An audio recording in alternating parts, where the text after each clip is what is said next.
Buongiorno, io sono Vez e bentornati in questo nuovo video di Pillole di Economia. L'argomento di oggi è sicuramente molto spinoso. L'ho preparato in modo che possa essere comprensibile per tutti, però ho dovuto fare delle omissioni, quindi non mi venite a dire nei commenti che mancano delle cose o che delle cose sono leggermente imprecise, perché tutto è sacrificato in onore della comprensibilità. Fatta questa premessa, cominciamo. Partiamo col dire che in tutti i video precedenti, che potete trovare sul mio canale, se non li avete visti guardateli, ho sempre parlato di società senza mai preoccuparmi di approfondire particolarmente la definizione di società. Quindi come nasce una società? In linea di massima sempre con un accordo che viene siglato con un contratto, di solito scritto. Questo contratto può essere bilaterale, quindi tra due persone, oppure multilaterale, tra tante persone. Facciamo come sempre un esempio coi grissini. Io e altri 3 miei amici vogliamo fare un'azienda che produca grissini. A questo punto ci mettiamo tutti quanti d'accordo e stipuliamo un contratto. Questo contratto prende il nome di atto costitutivo. A questo punto però dobbiamo farci una domanda fondamentale. Che tipo di società vogliamo aprire? Le risposte possono essere le più disparate, ci sono tantissimi tipi di società. Noi non li elencheremo tutti e faremo una macro distinzione, cioè società di capitali oppure società di persone. Quest'ultima riguarda imprese medio-piccole generalmente e prende il nome di SNC.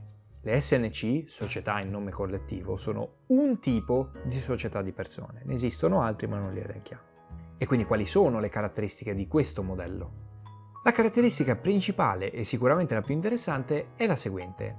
Nel momento in cui un creditore non si vede pagato dalla mia SNC, può rivalersi sul mio patrimonio, quindi sul patrimonio dei soci.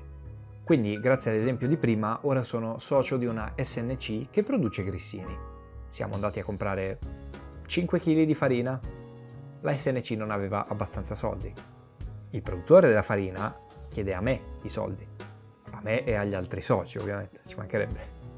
In pratica tutti i soci sono responsabili con la totalità del loro patrimonio dei debiti che vengono formati dalla SNC. Questo riguarda anche immobili e conti correnti. Se la mia SNC non paga il produttore della farina, il produttore di farina può portarmi via casa.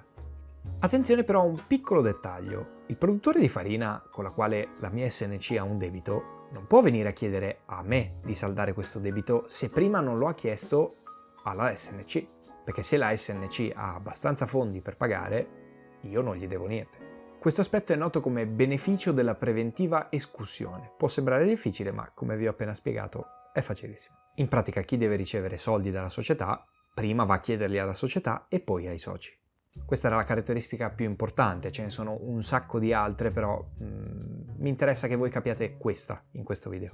Ora invece passiamo alla società di capitali, che in genere è la SPA. SPA significa società per azioni, noi tratteremo solo quella ma ovviamente ce ne sono tante altre. E fateci caso, tutte le grandi imprese che conoscete sono delle SPA. Barilla SPA, Ferrari SPA, ce ne sono tantissime. La principale caratteristica di questo tipo di società è l'autonomia patrimoniale perfetta. Per farvi capire cosa significa facciamo una piccola modifica all'esempio di prima. Io e i miei 4 amici vogliamo sempre fare una società di grissini, però la facciamo sotto forma di SPA, quindi siamo tutti azionisti. A quel punto abbiamo contratto un debito con la società che ci fornisce la farina senza glutine e non possiamo più ripagarla, quindi cosa succede? Autonomia patrimoniale perfetta significa semplicemente che nel momento in cui noi abbiamo dei debiti verso di loro, ma non riusciamo a saldarli, semplicemente loro possono aggredire tutta l'azienda, ma non il nostro conto corrente né i nostri immobili. Il nostro patrimonio è assolutamente intoccabile. E tenete conto che questo aspetto è molto rilevante perché se una società fallisce con milioni e milioni di debiti, gli azionisti non pagano niente. Se vi mettete nei panni di un azionista di una SPA, dormite tranquilli tutte le notti. Se vi mettete nei panni di un socio di una SNC, forse no. Semplicemente perché il socio domani potrebbe non avere più un letto perché è costretto a venderlo per i debiti della SNC. Mentre l'azionista della SPA dorme quanto vuole perché non verrà mai toccato il suo patrimonio. Ora però assumiamo il punto di vista del produttore della farina senza glutine. Cosa succede? Sicuramente farò affari molto più volentieri con una SNC che con una SPA.